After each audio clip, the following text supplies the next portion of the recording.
Welcome to our channel. Today we how to authorize credit card access in NerdWallet app, full guide step by step clearly. To authorize credit card access in the NerdWallet app, begin by opening the app on your device. If you are not already logged in, enter your credentials to access your account. Once logged in, navigate to the main dashboard. Look for a section labeled Accounts or Credit Cards and tap on it.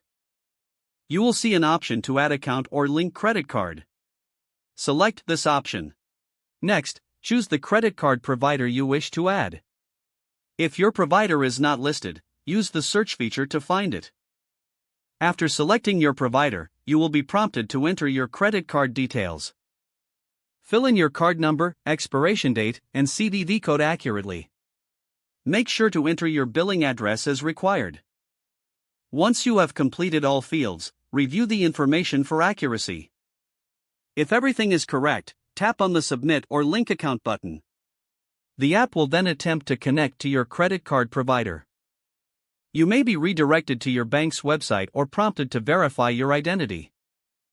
Follow any additional instructions provided by your bank to complete the authorization. After successful verification, return to the NerdWallet app. You should now see your credit card listed under your accounts.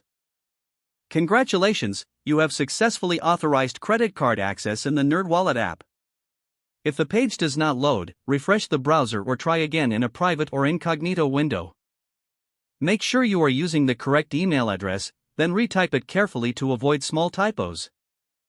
If your password is not accepted, use the reset option and create a new strong password you can remember. Check your spam folder for verification or security emails, then complete any requested confirmation steps. Enable two-factor authentication if available to improve account security and reduce unauthorized access risk. After signing in, review your profile details so your contact information and settings are accurate and current.